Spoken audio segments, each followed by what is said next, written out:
Hello and welcome to all the Hylians out there. I'm Joe. I got another news video for you all, for all you Hylians. Zelda Echoes of Wisdom may have opened the floodgates for spin-offs. Yes, by Bree Hoban. Interesting name. The Legend of Zelda Echoes of Wisdom is the newest entry in the Legend of Zelda franchise and is set to feature Princess Zelda in her long-awaited debut as a mainline playable protagonist. There's been other games, but yeah, they've not been very good. They're obviously putting in a lot more effort into this game. With good reason. Like, you might as well put in a little effort. Before, they never did. So, kudos to them. Smash Brothers not included here, I know. Announced during the June 2024 Nintendo Direct, Echoes of Wisdom's announcement trailer gave fans their first glimpse at returning elements and original gameplay mechanics. The title is set the first to focus on a character other than Link since August 2009. Zelda's role in the Legend of Zelda narrative has escalated of late, with Tear of the Kingdom being arguably the first to truly feature the princess and her actions in a legendary role. Yeah. I guess Breath of the Wild, I guess Ocarina of Time, Link to the Past. These don't count. What a stupid statement. However, Echoes of Wisdom may have done more for the series than continue Zelda's upward trajectory.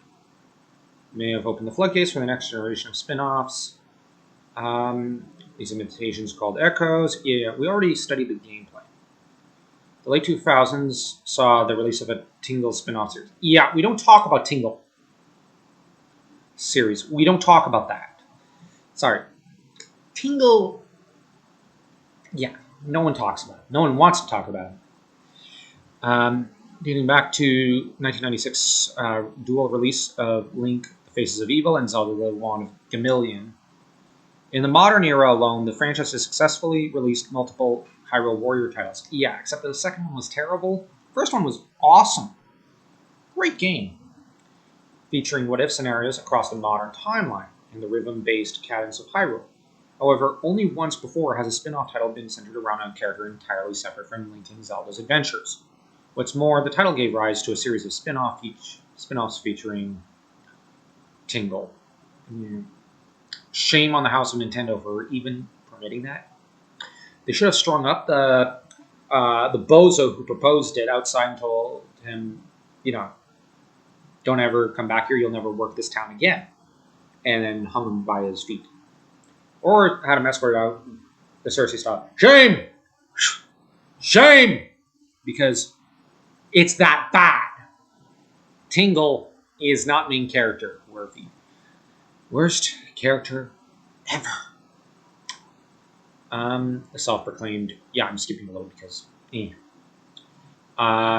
self-proclaimed fairy, reincarnated fairy, went on to play a significant role in The Wind Waker and appeared in various other Nintendo titles, such as Oracle of Ages, Four Swords Adventures, The Minish Cap, Hyrule Warriors, and the Super Smash Bros. Series.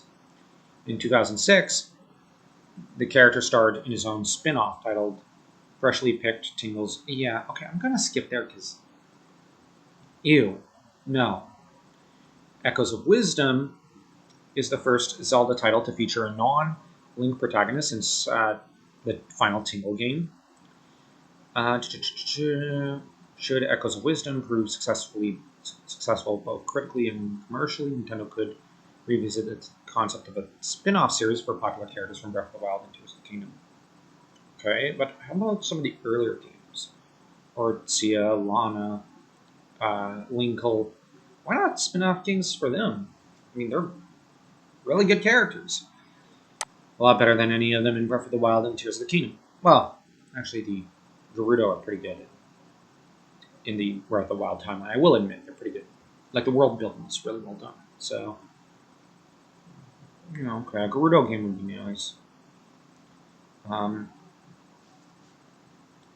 Both Breath of the Wild and Tears of the Kingdom are rife with characters who could lead us solo adventures, Zelda spin-offs, featuring characters such as Mineru, Rauru, and Pura. Don't know who they are, don't care, because I'm not a Tears of the Kingdom guy. Could deliver Exploration of canon events preceding Tears of the Kingdom. Come on, do we need another prequel? Just jump. Follow the story. Stop going further.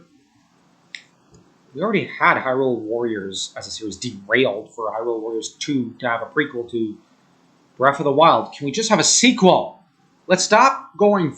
No, it's basically the Nintendo thing of go forward one, jump back to a prequel, and then jump further back. Just stop that. Just move forward.